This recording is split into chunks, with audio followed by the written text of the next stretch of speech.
आज हम बना रहे हैं लजीज जूसी और रेस्टोरेंट स्टाइल सीख कबाब जो न सिर्फ देखने में ज़बरदस्त लगते हैं बल्कि टेस्ट में भी लाजवाब लगते हैं। बिना ग्रिल बिना ओवन सिर्फ तवे पर बनाएंगे।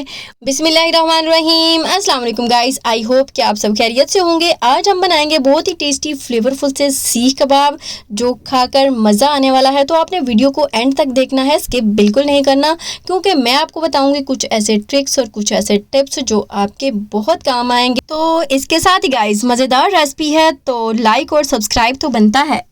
मज़ेदार से सीख कबाब बनाने के लिए यहाँ पर मैंने 1 किलो कीमा ले लिया है। ये मेरे पास बीफ का कीमा है, अगर आप चाहें तो मटन का कीमा भी ले सकते हैं। आपने गोश्त को अच्छे तरीके से धोकर मशीन से 2 बार निकलवा लेना है। कीमे को मैंने घर पर ही बनाया है, अगर आप चाहें तो बाहर से भी बनवा सकते हैं।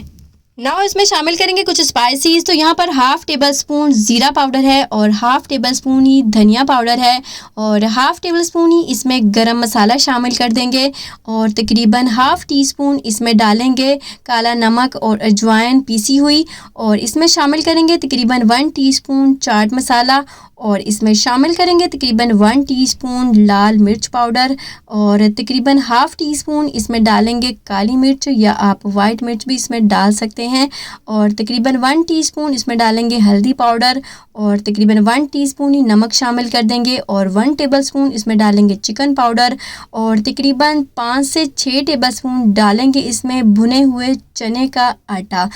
भुने हुए चनों का छिलका उतार लेना है। जो काले चने होते हैं तो छिलका उतार के आपने अच्छे तरीके से पीस कर शामिल कर देना है। यहाँ पर 2 प्याज थे मीडियम साइज़ के और 3 से 4 हरी मिर्चें थी। इसके अंदर मैंने 4 से 5 लहसुन के क्लोव्स और हाफ़ इंच का अदरक का टुकड़ा डालकर अच्छे तरीके से पीस लिया। फिर इसका पानी मैंने स्क्वीज़ कर दिया और इसमें शामिल कर दिया है।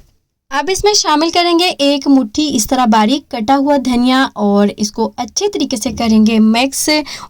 गाइस बहुत ही इम्पॉर्टेंट बात, अगर आप इसकी मिक्सिंग करने के फ़ौरन बाद आप सीख कबाब बना लेंगे या 10 मिनट रेस्ट देंगे तो इसका इतना अच्छा टेस्ट फ्लेवर नहीं आएगा।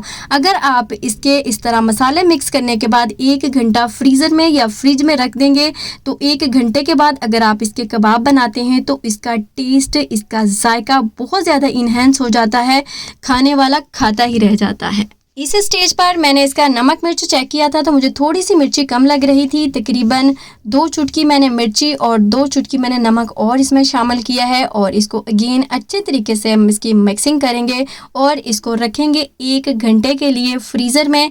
लेकिन मैं ऐसे बाहर ही छोड़ रही हूँ काउंटर पर, अगर आप चाहें तो इसको फ्रिज में भी रख सकते हैं। तो गाइस जब तक हमारा कीमा आराम फरमाए तो हम बना लेते हैं मज़ेदार सी फ्लेवरफुल सी चटनी। तो यहाँ पर 1 मुट्ठी धनिया है, 1 मुट्ठी पुदीना है और 5 हरी मिर्चें हैं, 4 क्लोव्स लहसुन के शामिल करेंगे और थोड़ा सा काला नमक और थोड़ा सा रेगुलर नमक और 1 टीस्पून इसमें डालेंगे भुना कुटा ज़ीरा, आप साबुत भी डाल सकते हैं।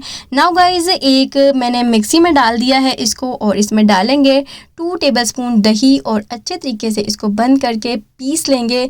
एक स्मूथ सी इसकी हमने चटनी बना लेनी है। ये देखें ज़बरदस्त सी चटनी बनकर तैयार है। इसको मैंने अच्छे तरीके से पीस लिया है। अब एक कटोरी में इस तरह शामिल कर देंगे। यकीन माने ये चटनी बहुत ही ज़्यादा टेस्टी फ्लेवरफुल सी बनकर रेडी होती है। इस रेसिपी को एक दफ़ा ट्राई ज़रूर कीजिएगा। सीख कबाब के साथ ये चटनी बहुत ही मज़ा करती है, तो आपने इस चटनी को लाजमी बनाना है इन सीख कबाब के साथ, तो आपको बहुत ज़्यादा मज़ा आएगा। तो मैंने इसके ऊपर हल्का सा पुदीना और थोड़ा सा धनिया लगा दिया है इसकी खूबसूरती इन्हेंस करने के लिए। तो ये देखिए माशाल्लाह से कितनी ज़बरदस्ती ये हमारी चटनी बनकर रेडी हुई है। नाउ गाइज 1 घंटा हो चुका है और यहाँ पर मैंने एक सीख टाइप एक ले ली है इस तरह सिलाई। अगर आप चाहें तो आप सीखें भी ले सकते हैं या फिर आप कोई भी स्टिक टाइप ले सकते हैं जिसके ऊपर हम इस तरह मसाला लगाएंगे जैसे सीख कबाब बनाए जाते हैं। पहले इस तरह गोला सा बना लेंगे और उसके बाद हम इस तरह इसके ऊपर अच्छे तरीके से स्प्रेड करते हुए इसको प्रेस करते हुए बनाएंगे। हाथों को हल्का सा ऑयल ज़रूर कर लीजिएगा, लगा लीजिएगा, ताकि अच्छा सा शेप आए और ज़बरदस्त से सीख कबाब बनकर रेडी हों। तो सारे इसी तरह हम ये सारे सीख कबाब बना के तैयार कर लेंगे। इस तरह की कोई स्टिक भी ले सकते हैं।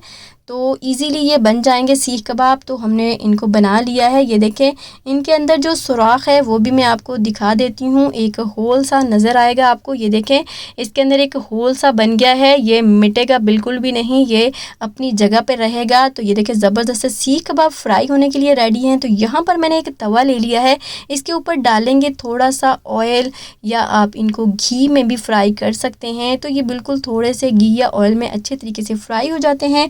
घी को आपने इस तरह अच्छे तरीके से स्प्रेड कर देना है ताकि पूरे तवे पर फैल जाए। तो ये मीडियम गरम है, तो हम इसके ऊपर रख देंगे सीख कबाब। मैंने अब इसकी फ्लेम जो है लो कर दी थी, पहले मीडियम फ्लेम पे मैंने इसको गरम कर लिया था अच्छे तरीके से। अब मैंने इसकी फ्लेम लो कर दी है। आपने सीख कबाब को लो फ्लेम पर फ्राई करना है क्योंकि कच्चे कीमे के हैं, तो ये अच्छे तरीके से फ्राई हो सकें। जैसे ही 1-1.5 मिनट होगा तो हम इनको साइड पे करेंगे थोड़ा, और इसके ऊपर साइड से ऑयल उठा उठा के इस तरह ऊपर डालते रहेंगे हर एक सीख कबाब पर, ताकि ऊपर से इसकी स्किन अच्छे तरीके से स्टेबल हो सके। तो आपने ये काम लाजमी करना है। 3 से 4 मिनट के बाद हम इसको फ्लिप कर देंगे। तो ये देखिए, माशाल्लाह से कलर भी अच्छा आ गया है और ये एक साइड से पक चुके हैं।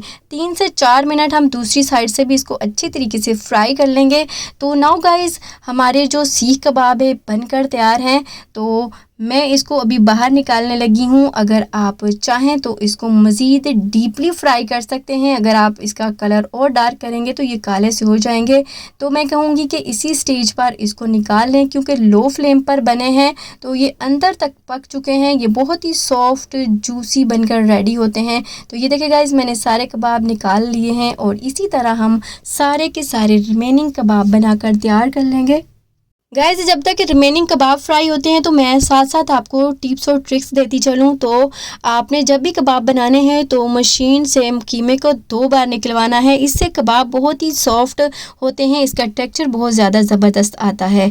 और इसमें थोड़ी सी चर्बी लाजमी मिलाया करें, मतलब कि फ़ैट जो होता है, चर्बी होती है, लाजमी मिक्स किया करें।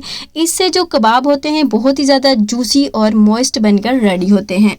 नाउ गाइस, मैंने सारे कबाब बनाकर तैयार कर लिए हैं। अब इस तरह उसी तवे के अंदर मैंने सारे कबाब लगा दिए हैं, लेकिन अभी एक बैच कबाब को फ्राई करना बाकी है। एक जलता हुआ कोयला रखेंगे, ऊपर थोड़ा सा ऑयल टिपकाएंगे और इसको बंद कर देंगे। अभी इससे धुआं निकल रहा होगा तो आपने इसको ऊपर से उतार देना है, वरना इसमें कड़वाहट आ जाती है। तो आपने 2 मिनट इसको बस धुआं देना है और उसके बाद आपने इसको डिश आउट करना है। और फ्लेवरफुल से सीख कबाब आपने सर्व करने हैं इस चटनी के साथ। साथ प्याज रख सकते हैं। ये बहुत ही टेस्टी फ्लेवरफुल से बनकर रेडी होते हैं। गाइस, मैंने तो कबाब बनाने के बाद इनको स्मोकी फ्लेवर दिया है। अगर आप चाहें तो जब हमने इसका मिक्सचर मिक्स किया था उसी स्टेज पर आप अच्छे तरीके से इसका मिक्सचर स्प्रेड करके दरमियान में कटोरी रखें, एक जलता हुआ कोयला रखें, थोड़ा सा ऑयल टपकाएं और बस इसको स्मोकी सा फ्लेवर दे लें। इससे होगा क्या, इससे होगा ये कि इससे बारबेक्यू का लजीज फ्लेवर आएगा जो इसके फ्लेवर को भी पीछे छोड़ देगा। बहुत ही ज़्यादा मज़ा आएगा। इसके साथ ही गाइस, अगर इस रेसिपी को ट्राई करें तो अपना फीडबैक ज़रूर दीजिएगा और इसके साथ ही बता दें कि आप कहां कहां से मेरी वीडियो को वॉच कर रहे हैं, मुझे जानकर अच्छा लगेगा। इसके साथ ही गाइस, अगर आपको ये रेसिपी पसंद आए तो फास्ट पकवान को ज़रूर सब्सक्राइब कर लें और बेल आइकन पर प्रेस करना ना भूलें, ताकि मज़ीद ऐसी ही ज़बरदस्त रेसिपीज़ आप तक सबसे पहले पहुँचती रहें। अल्लाह हाफिज़।